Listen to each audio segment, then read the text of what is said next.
Jonathan Small. Mahomet Singh. Abdullah Khan. Dost Akbar. The Four.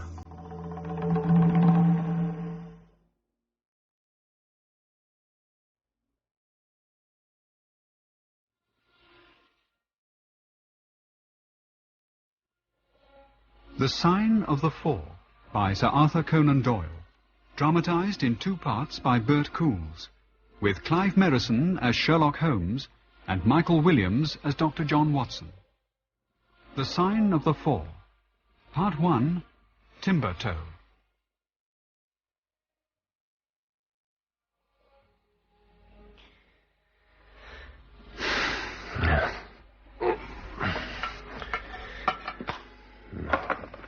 Sherlock Holmes took his bottle from the corner of the mantelpiece and his hypodermic syringe from its neat morocco case. With his long, white, nervous fingers, he adjusted the delicate needle and rolled back his left shirt cuff.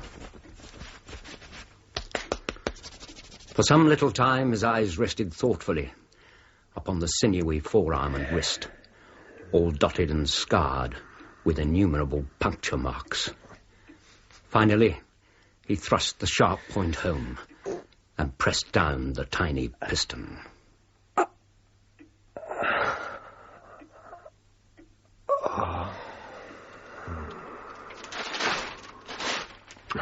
Which is it today?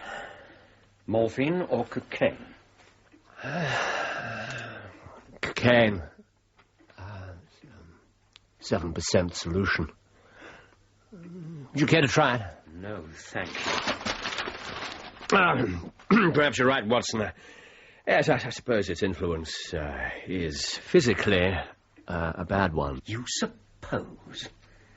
If you have any doubts in the matter, I should be delighted to dispel them. I find it so stimulating and clarifying to the mind, however, that its secondary action is a matter of small moments. Small moment. It's a pathological and morbid process. It involves increased tissue change and leaves a permanent weakness. And you know what a black reaction comes on you afterwards. For God's sake, count the cost. My mind rebels at stagnation. You know, give me problems, give me work, give me the most abstruse cryptogram and the most intricate analysis, and I can dispense with artificial stimulants. I crave for mental exaltation. And what do you present me with? This. A study in Scarlet. Yes. Lucy was silent, but her blushing cheek and her bright, happy eyes showed only too clearly that her young heart was no longer her own.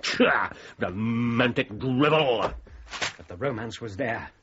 I couldn't tamper with the facts. Well, some fact should be suppressed. I can't believe that. The only point in the case which deserved mention was the analytical reasoning I used to unravel it. Oh, I see. Every line should have been about you. And you call yourself a scientific detective.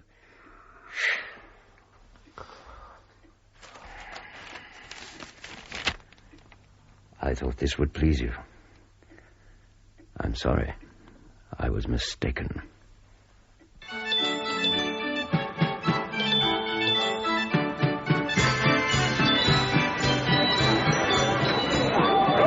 Roll up, that's right, ladies and gentlemen.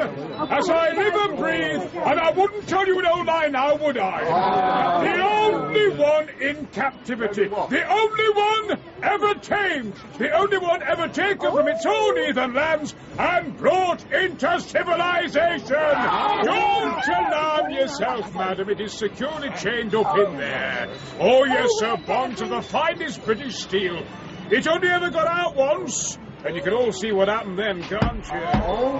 Yes, exactly. So come on, roll up. Only a penny to see something you remember the rest of your days. Roll up. Thank you, sir, madam. Thank you. In you go. That's it, madam. In you go. That's it. Holmes? Holmes! What is it? I want to ask you something. Well? If I'm to continue as your chronicler, I want to make sure that I present your methods accurately. Yes, good. Observation and deduction. I've heard you say that it's difficult for a man to have any object in daily use without somehow impressing his individuality on it. Yes, well, give it to me, Watson. I beg your pardon? The object, the test piece, whatever it is. I cannot emulate the music hall mind reader. I do not work blindfolded. Here. This has recently come into my possession. What can you tell me about its previous owner? Well, I can tell you that his watch has prevented me from taking another dose of cocaine, as you so transparently intended it should. Yes, now.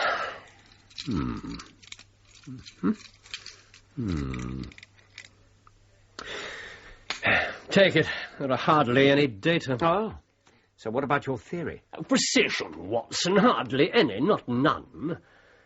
Subject to your correction, I should judge that the previous owner of that watch was your elder brother, a man of untidy habits, very untidy and careless. He was left with good prospects, but he threw away his chances, lived for some time in poverty with occasional short bursts of prosperity, and finally, taking to drink, he died. That is all I can gather. This is unworthy of you, Holmes.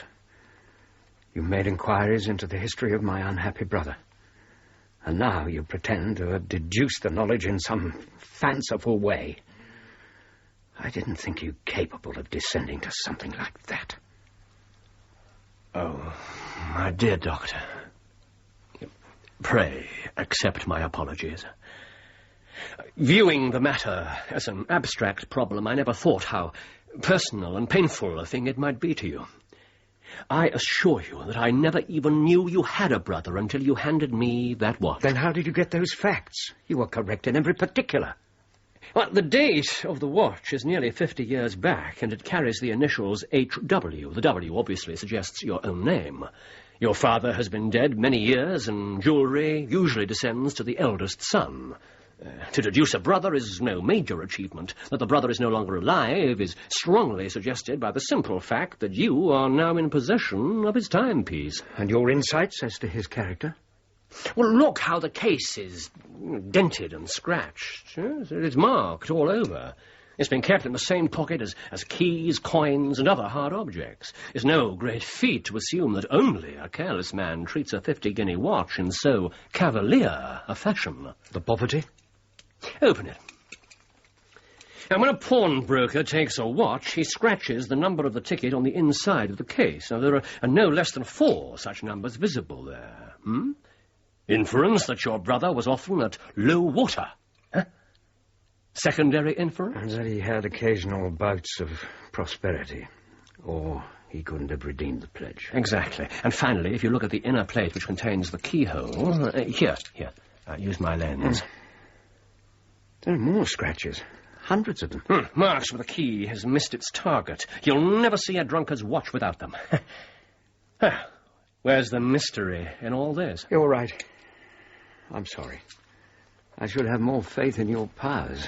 Yeah, what's the use of having powers when one has no field upon which to exert them? Oh, look out there.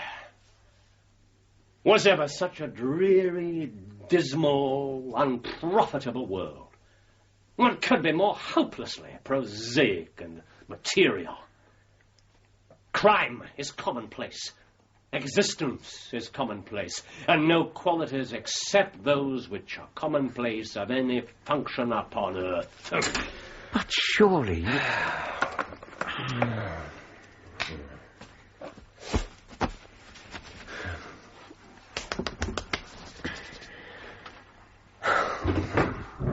Watson? Good night.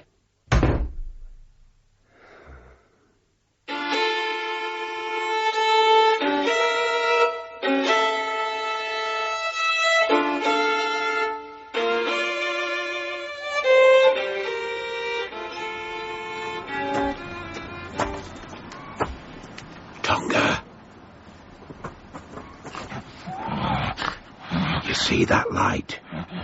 That's where it is. You know what to do. Up you go, then. And be careful.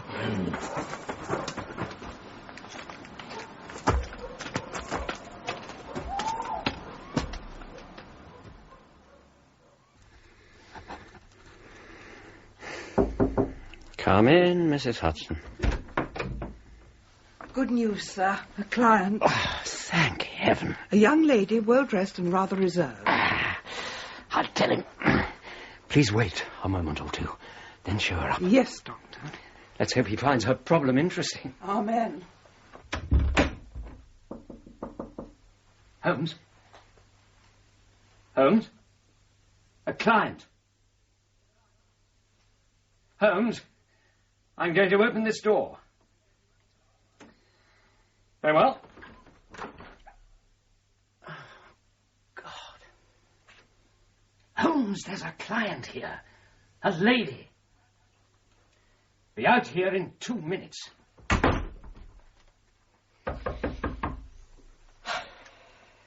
Come in.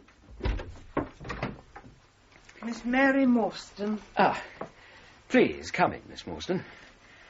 I am Dr. John Watson. Mr. Holmes will be here in a moment. Good morning, Doctor. Thank you, Mrs. Hudson. Yes, thank you.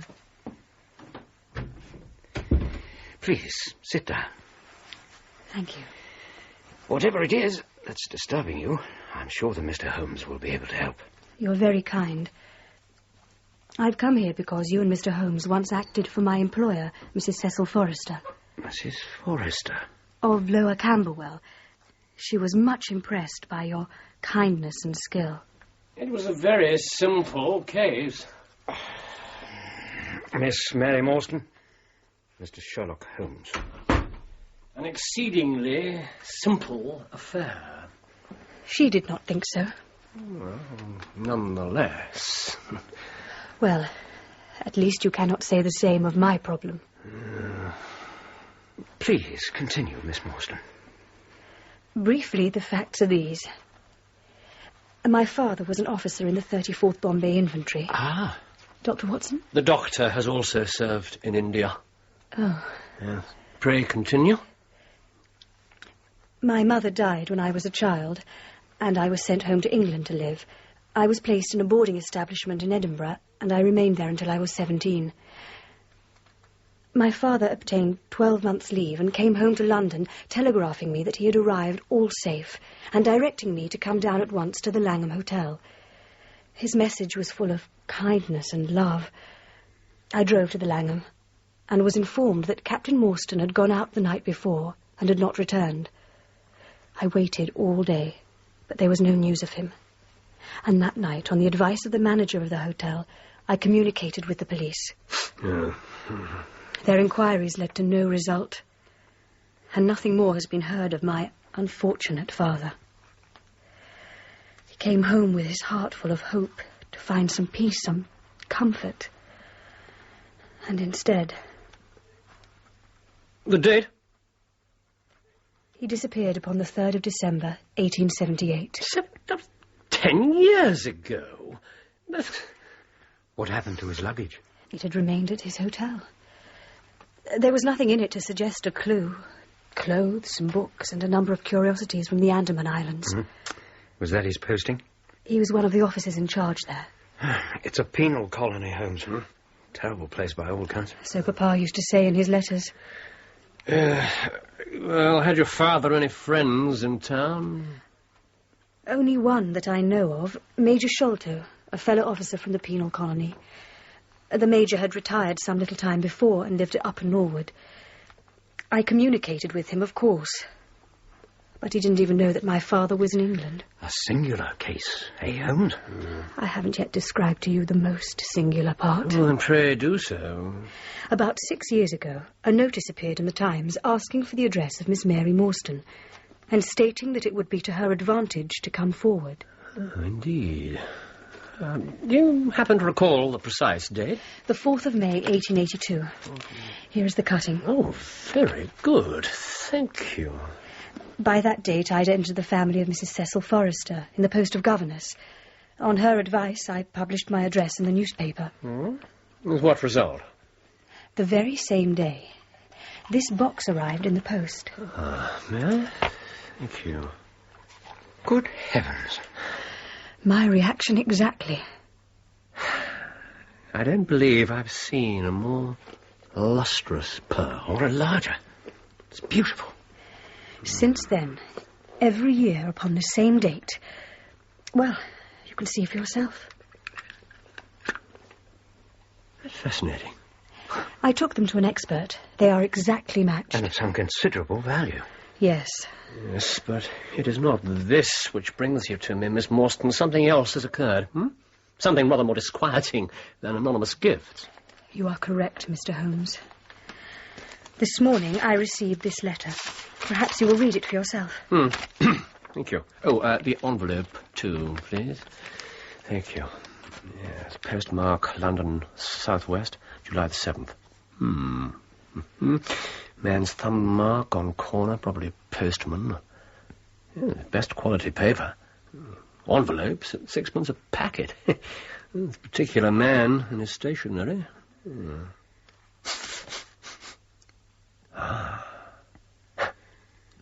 Watson. No address. Be at the third pillar from the left outside the Lyceum Theatre tonight at 7 o'clock. If you are distrustful, bring 2 friends. You are a wronged woman and shall have justice. Do not bring police. Your unknown friend. The same hand as the address on the pearl box.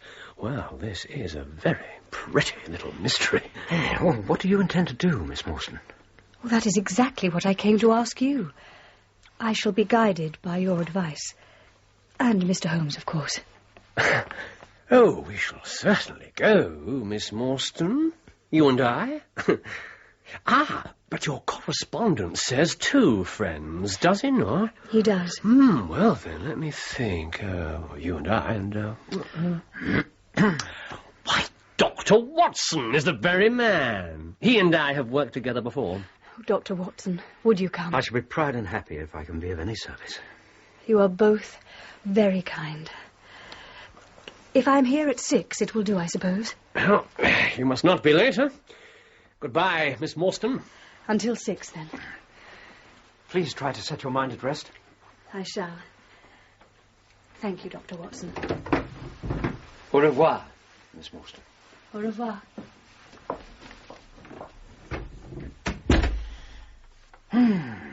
What a very attractive woman. Is she? I did not observe... You really are an automaton, a calculating machine. Watson. Something positively inhuman about you at times. Keep that thing away from me. Watch your mouth, Smith. All right, Tonga. He doesn't like you, Smith, and no more do I. I should be charging you double. You've been well enough paid. Will she be ready? How many times? She'll be ready. And you'll keep her out of sight till then. Do you think I'm some kind of fool? Keep it away.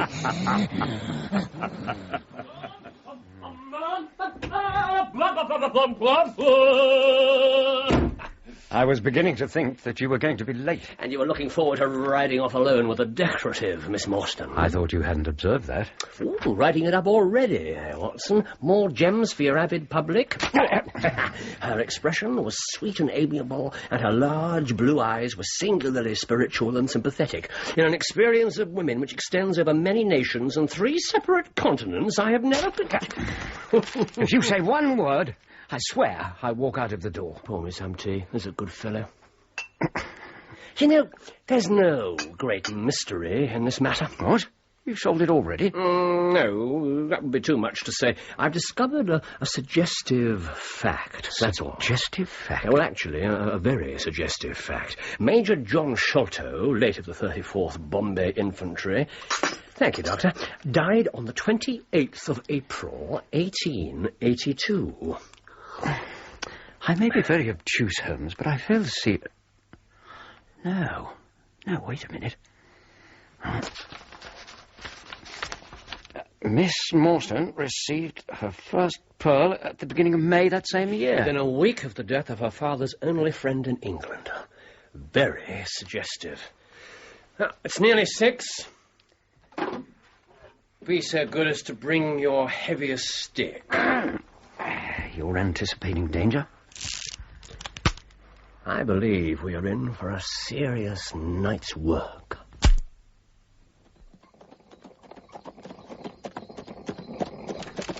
I have something else to show you, gentlemen. This is a paper which I found in Papa's things. I've always assumed that it was just another souvenir. But since it is a little out of the ordinary, I thought you might wish to see it. You certainly are a model client. This is paper of native Indian manufacture. It has at some time been pinned to a board. Your father evidently held it to be of some importance, for it's been kept carefully in a pocketbook. Yes, that's where I found it. One side as clean as the other, drawn in pencil but almost faded. When I first saw it, I thought it was a pattern, but it's actually a diagram or plan of some kind. Matters Indian are the doctor's territory. Thank you. I'm sure you're right, Miss Mawson. I'd say that this is a plan of some large and complex building. Interesting, this cross in the centre, eh, Holmes? And the words 337 from left. I confess to being more intrigued by the inscription at the bottom. Strange collection of names. Jonathan Small, Mohammed Singh,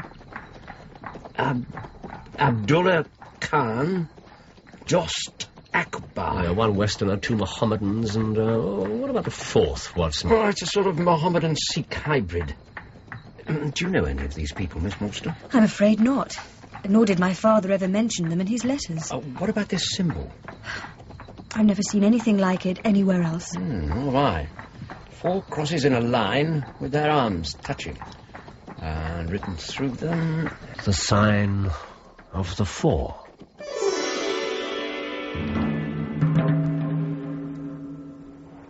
What do you suppose is going to happen, Mr. Holmes? Patience, Miss Morstan. It is pointless to speculate without data. It's eerie, isn't it? Something ghost-like in the way the lights from the shop windows cut through the fog. People walk out of the gloom into the light, and then back into darkness again. It's a microcosm of all human life. Oh, Watson, you're an incurable romantic. I agree with the doctor. I hate these steamy, foggy nights. It's past 7. I hope this whole thing isn't some kind of hoax. I believe not. To your left, small, dark man, dressed as a coachman. He's been watching us carefully. And here he comes. Are you the parties who come with Miss Morstan? I am, Miss Morstan. These 2 gentlemen are my friends. You will excuse me, miss, but I was to ask you to give me your word that neither of your companions is a police officer. I give you my word on that. This way, please.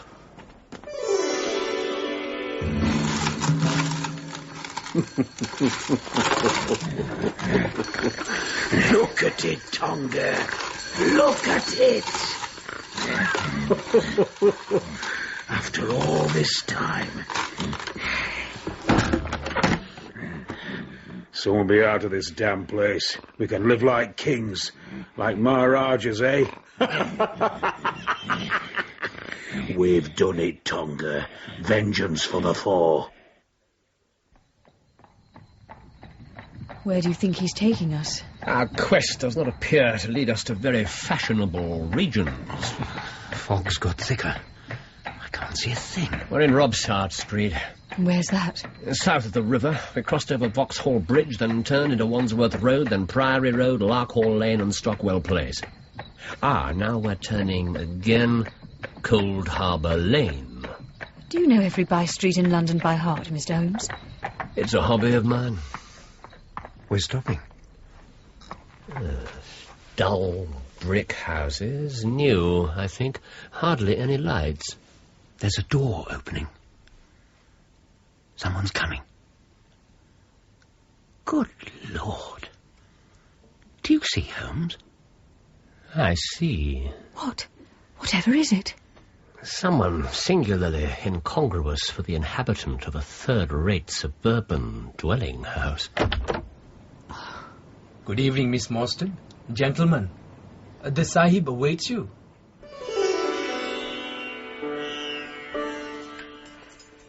Your servant, Miss Morstan.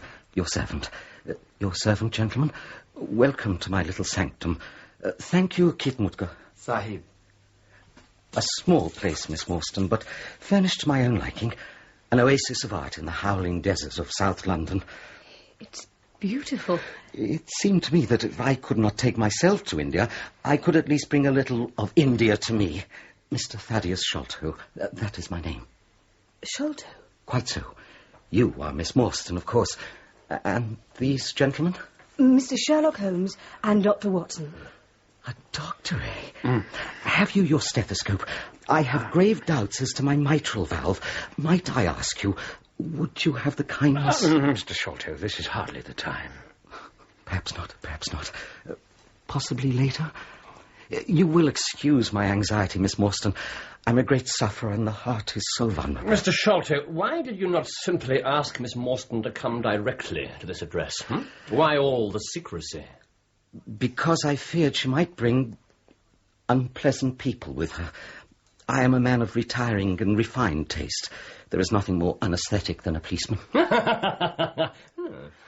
Quite. I seldom come into contact with the rough crowd. I live, as you see, with some little atmosphere of elegance around me. I may call myself a patron of the arts. It is my weakness. That landscape is a genuine horror. You will excuse me, Mr. Sholto, but I am here at your request to learn something which you desire to tell me. It is very late, and I should desire the interview be as short as possible. At the best, it must take some time, for we shall certainly have to go to Norwood. To Norwood? To see Brother Bartholomew. He is very angry with me for taking the course which I thought right. I had quite high words with him last night. If we are to go to Norwood, it would perhaps be as well to start at once. Oh, no, that would hardly do. I don't know what he would say if I brought you to him in that sudden way. No, I must prepare you first. Oh, yes. Then pray do so. Yes, of course. Miss Morstan, I trust you have no objection to the balsamic odour of Eastern tobacco smoke? Oh, thank you. I am a little nervous, and I find my hookah an invaluable sedative.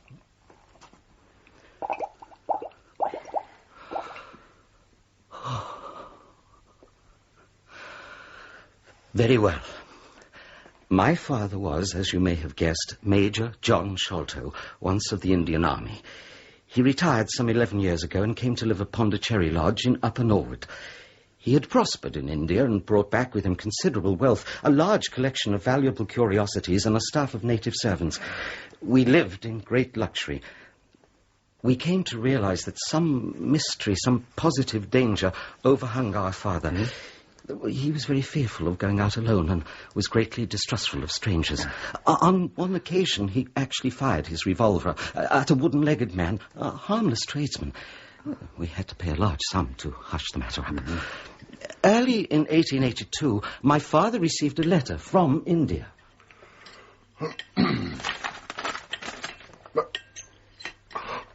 My God! What is it, Father? Bad news? Father! He had suffered for years from an enlarged spleen. But after this attack, he grew rapidly worse. And from that day, he sickened to his death. What was in the letter? I do not know. Mr. Sholto. Truly. At the moment of the attack, we were too occupied to read it. And afterward, my father ordered it destroyed. Please carry on, Mr. Sholto. Yes. After a few months, my brother and I were informed that my father was beyond all hope and that he wished to make a last communication to us. Bartholomew, Thaddeus. We are here, Father.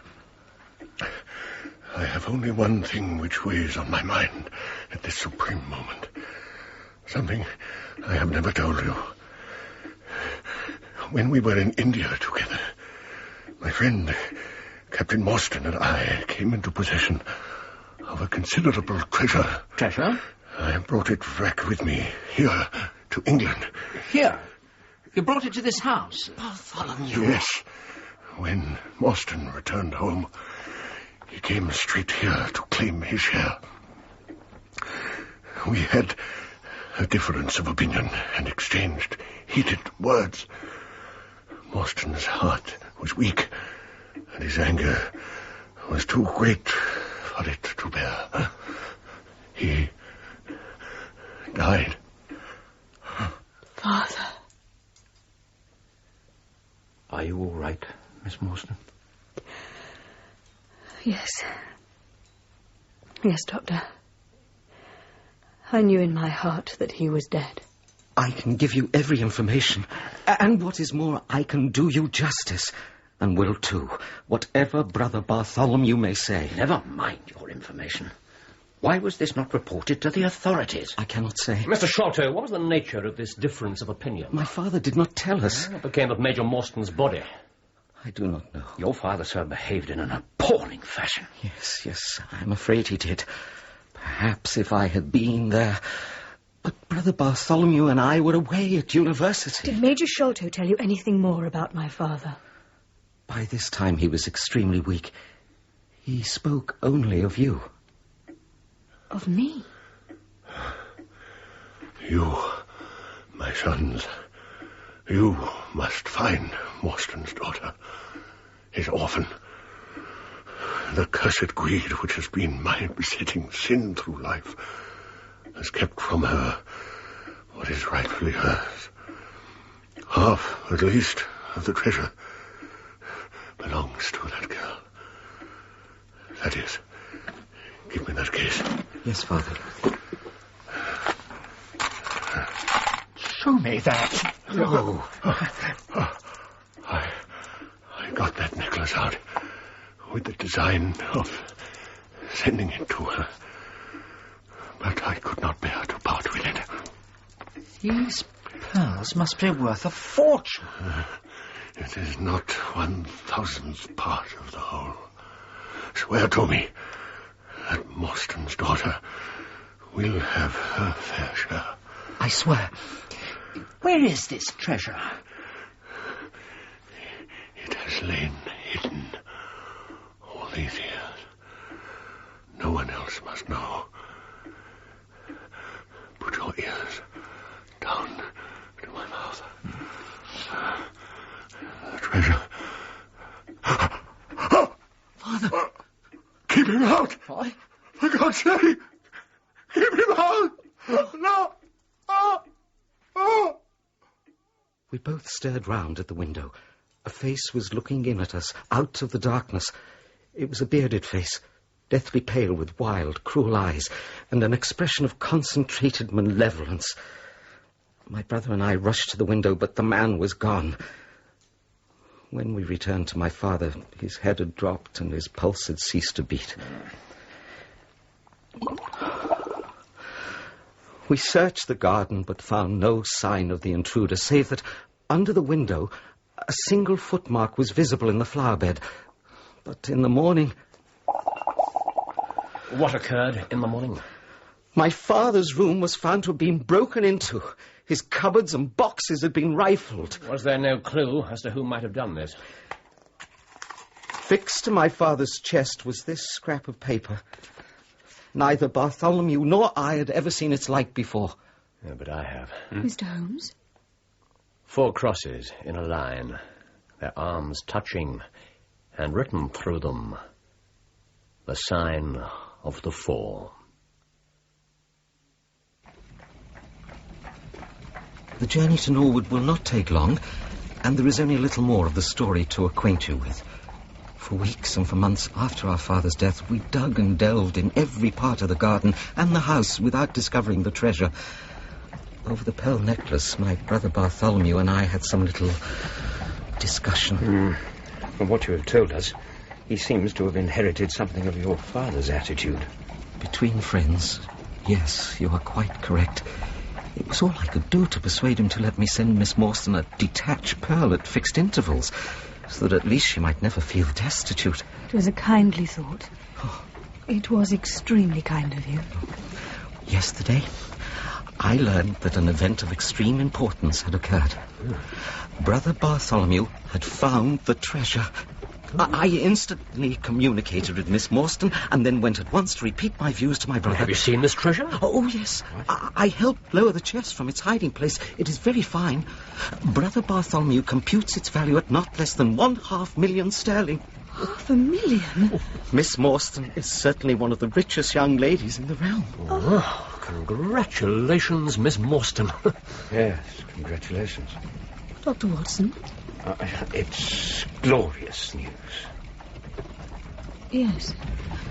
And shortly we shall be in Norwood and can demand your share. You have done well, sir, from first to last. Oh. Mr. Sholto, you said earlier that when you met your brother last night, you quarrelled again. Bitterly. I'm afraid we shall not be welcome visitors.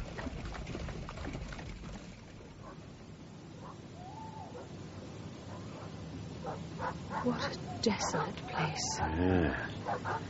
This garden must have been lovely once. It looks as though all the moles in England have been let loose in it.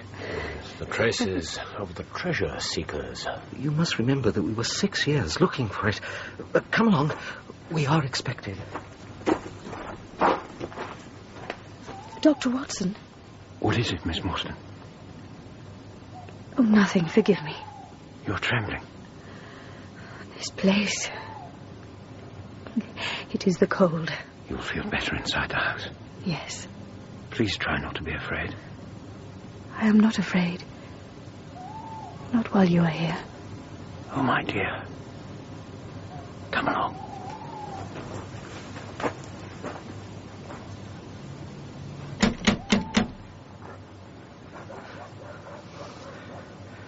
Where are the servants? Try again. Someone's coming. Oh, Mr. Thaddeus, sir. I'm so glad you've come. Mrs. Bernstein, whatever is the matter? Oh, please come quickly, sir. Something terrible's happened to Mr. Bartholomew. Brother Bartholomew? Touch nothing! Oh, what's that smell? This is some kind of laboratory. Mr. Sholto, do not touch him. But... Watson, excuse me. Oh. He's been dead many hours. Why is he all twisted? Look at his face. What's this paper? Holmes? Yes, I see it. Here. The sign of the four. In God's name, what does it all mean? It means murder. Oh, I cannot stand it. I shall go mad. What is happening? What are you looking for? This. Looks like a thorn. It is a thorn. Be careful. It's poisoned. Things grow darker instead of clearer. Oh, on the contrary. Things clear every instant. Now, what is it now? The treasure is gone. They have robbed him of the treasure. Do you mean to say it was in this room? Yes. The hiding place was above this very chamber. It has a false ceiling. See, there is the hole through which I helped Bartholomew lower the chest last night. I was the last person to see him. I heard him lock this door as I went downstairs. What time was that? It was 10 o'clock. Now he is dead, and the police will be called in, and I shall be suspected. I know that I shall go mad. You have no reason for fear, Mr. Sholto. No reason for fear. Now, take my advice. Go down to the local station and report the matter to the police. Offer to assist them in every way. We shall wait here until your return. Yes. Huh? I shall do as you say. I am innocent. They will see that I am innocent. I have nothing to fear. Has he gone? Yes. Isn't this splendid? Now, Watson, we have half an hour to ourselves. Let us make good use of it. More than one intruder. 2. How did they come? How did they go? The door has not been opened since last night. Out the window. Snibbed on the inner side. Framework is solid. No hinges exposed. Open it. No water pipe near. Roof out of reach. Single footmark on the sill. Mud from the rain last night. Coil of rope against the far wall. Stout hook. Yes. Now the floor. Nothing. Ha! What have you found? See, here, and here, and there, by the table. Those are not footprints. No, there's something much more valuable. It is the mark of the Timbertoe. A wooden stump? Didn't Sholto mention a wooden-legged man? Yes, it did. The late Major had an aversion to them, if you remember. Oh, my God. With good reason, seemingly. But how did he get in here? Through the window. But it was latched on the inside. I saw you open it. Besides, no one could scale that wall. It's impossible. But suppose you had an ally, huh? A friend with a rope. This rope. 2 men? One of whom tied the rope to this hook in the wall. I think if you were an active man, you might swarm up, wooden leg and all. And depart in the same fashion. Yeah, very good, Watson. Incidentally, our wooden-legged friend isn't a sailor. His hands are too soft. There are flecks of skin and blood on this rope in several places. Well, what about this ally? Yes, the ally. He lifts the case from the regions of the commonplace. I fancy that this ally breaks fresh ground in the annals of crime in this country. How came he into the room? The door was locked, the window was inaccessible. There wasn't a chimney, the grate is far too small. Yes, well then. I can't see it. Oh, yes, you can. But you will not apply my precept. How often have I said to you that when you have eliminated the impossible, whatever remains, however improbable, must be the truth. Yeah. He came through the hole in the ceiling. Of course he did. Now, we shall now extend our researches to the room above, the secret attic. I fancy this ladder must have been in place here. I'll pass you up the lamp when you're in position. Thank you.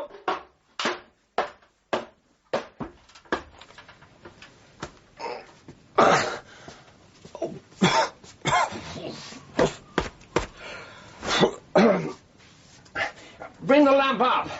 Careful, it's filthy.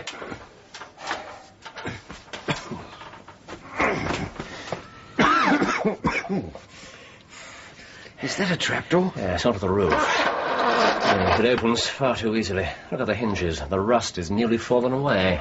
So it's been opened recently. But it's just a ventilator. Could you get through there? I don't believe so. I certainly couldn't. Yes, but somebody could. Now let's see if we can find some other trace of our ally's individuality. In this dust, it shouldn't be difficult. What is it? Just here. A clear print. Hold up the lantern. You see? Holmes. A child has done this terrible thing.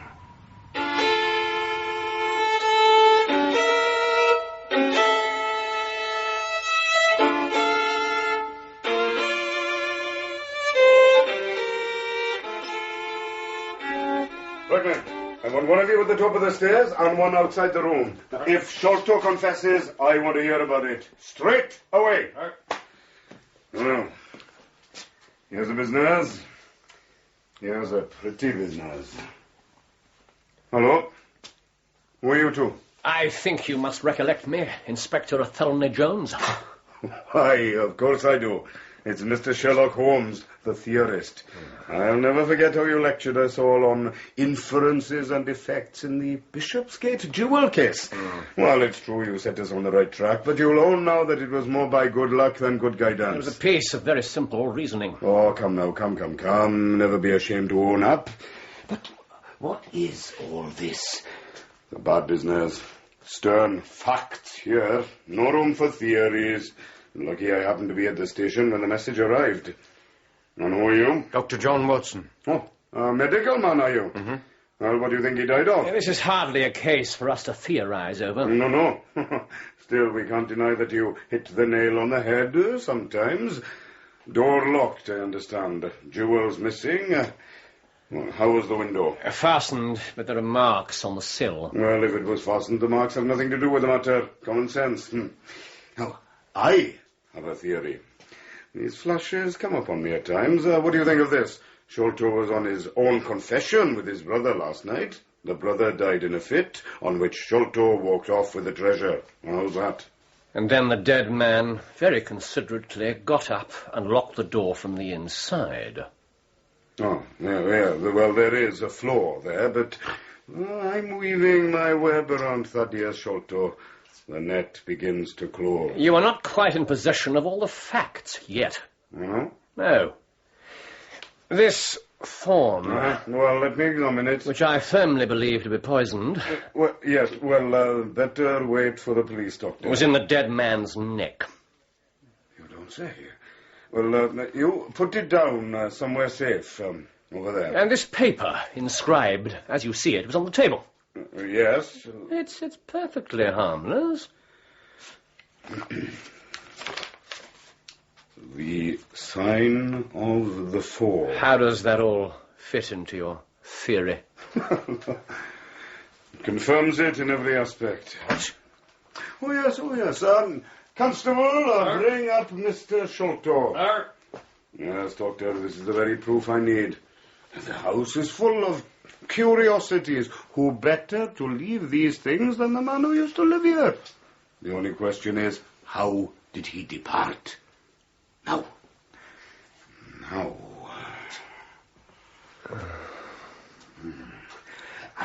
Jones? Well, what is it? More reasoning? The solution to this problem is over your head. Now then, Mr. Holmes, there's no need for you... Oh. Yes, there's a hole in the ceiling. Oh, well done, Inspector. And a ladder. In here, Constable. Right there. I tell you, Constable, I had nothing to do with it, Inspector. Mr. Sholto, it is my duty to inform you that anything which you may say will be used against you. No. I arrest you in the Queen's name as being concerned in the death of your brother.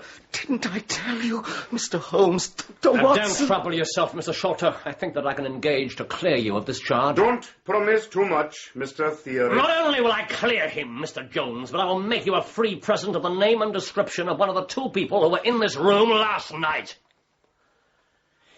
His name, I have every reason to believe, is Jonathan Small.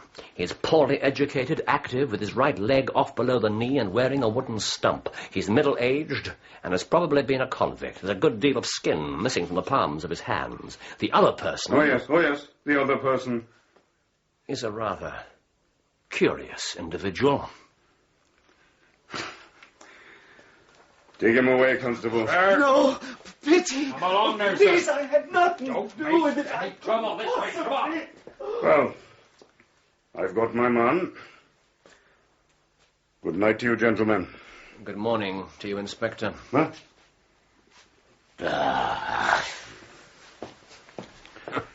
That man is a fool. Oh, he has occasional glimmerings of reason. And you remember the old French philosopher, there are no fools so troublesome as those that have a little wit. Very little in his case, I'd have thought. Good old Watson. Holmes, how could you describe this wooden-legged man with such confidence? And what evidence is there to link him to the Jonathan Small whose name appears on that old map? Simplicity itself. You'll recall the care with which Captain Morstan preserved that map. A link to the treasure is highly probable, particularly in view of the cross and other directions. Indications as to its original hiding place. Clearly, the four men who signed the document were also involved in the whole business.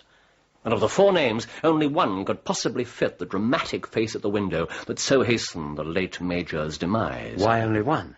Friend Thaddeus described the face as deathly pale. There was one Western name and three Indian. Who else could it have been? This is mere speculation. Oh, on the contrary. It's the only hypothesis which covers the facts. Major Sholto was living in fear. On at least one occasion he attacked a one-legged man, a white man, mark you. It's no great feat to put these facts together with Sholto's old command of a convict guard and come up with the ex-prisoner, Jonathan Small. But what sort of a monster is this Small? Using a child as an accomplice? Not a child, Watson. Not a child, but that footprint was tiny. And when you couple that with great agility and poisoned darts... Good God! A savage. A savage. It's incredible. Holmes, there may still be danger. It's not right that Miss Morstan should remain in this house. Our pair have flown. Nothing remains for them here. There's no danger now. Oh, good. But even so... I agree. You must escort her home. With pleasure. She lives in Camberwell, so it's not far. You're not accompanying us? Well, do you wish me to do so? I believe I can manage on my own. Oh, I'm certain of it. No. I'll wait here and have a word with the servants. You're not too tired to drive out again? By no means. I want to see this matter through. Excellent. And we've had a stroke of luck. The smell you remarked on was creosote. There's a carboy of the stuff in that corner. It's cracked and leaking. And that's lucky? Oh, extremely. Our friend, the ally, has had the misfortune to tread in it. Now, after you drop Miss Morstan, go to this address and ask for Toby. Toby? Yeah. I'd rather have his help than that of the whole detective force of London. A dog? Yes. In the meanwhile, I shall study the methods of the great Jones. Oh, here's a business. Here's a pretty business. Holmes? Huh? My dear fellow? Extraordinary, isn't it? Just this morning you were complaining that everything on the planet was commonplace. And you could think of nothing but my self-poisoning by cocaine. Yeah. And Miss Morstan had not yet come to both our rescues. What do you really think of her? Watson, a client to me is a mere unit, a factor in a problem.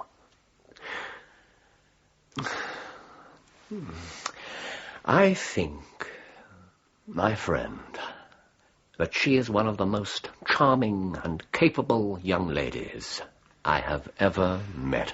And one of the wealthiest.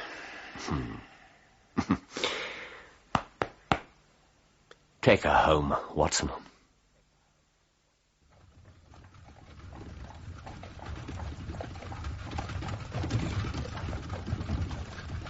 Dr. Watson?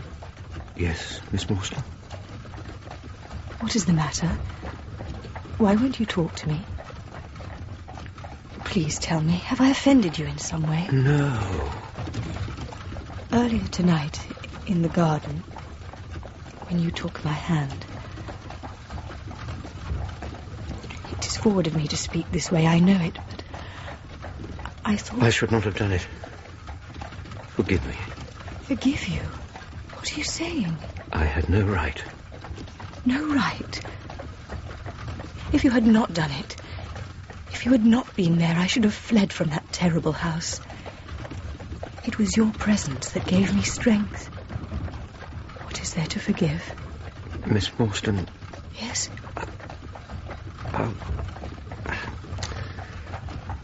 I'm sorry. I can't explain. You must not ask me to.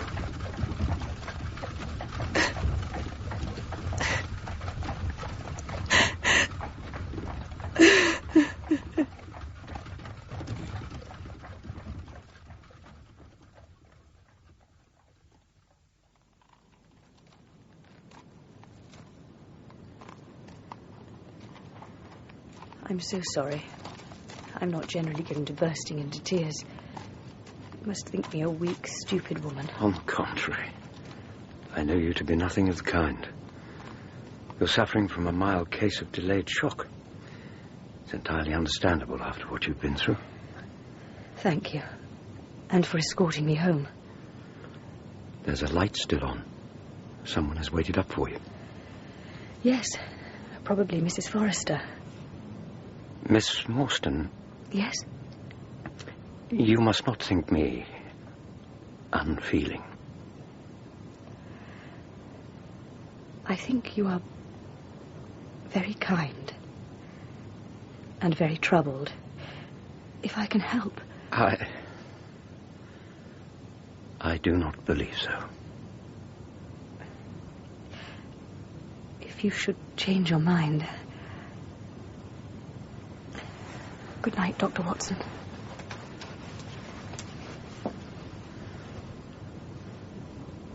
Good night.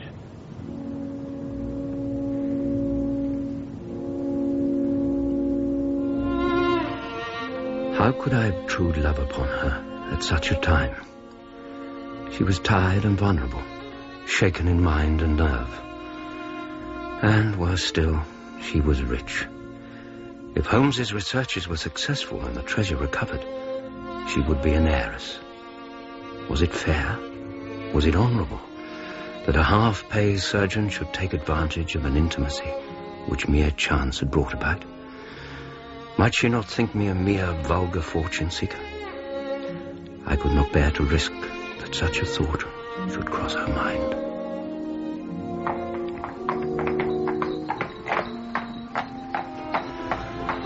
I stole a glance back, and in my mind I still seem to see that picture. The graceful figure on the step, the half-open door, the hall light shining through stained glass, the barometer, and the bright stair rods. It was soothing to catch even that passing glimpse of a tranquil English home in the midst of the wild, dark business which had absorbed us. Then the carriage turned a corner, and it was gone. We rattled away through the silent, gaslit streets.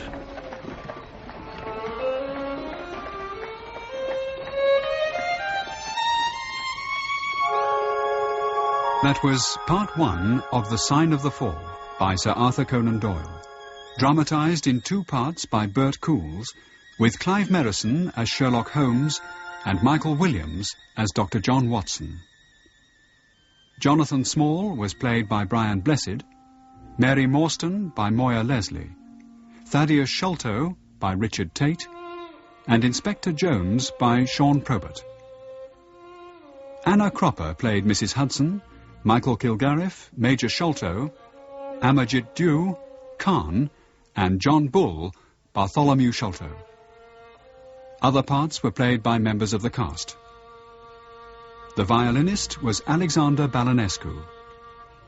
The Sign of the Four was directed by Ian Cottrell, and the producer was David Johnston.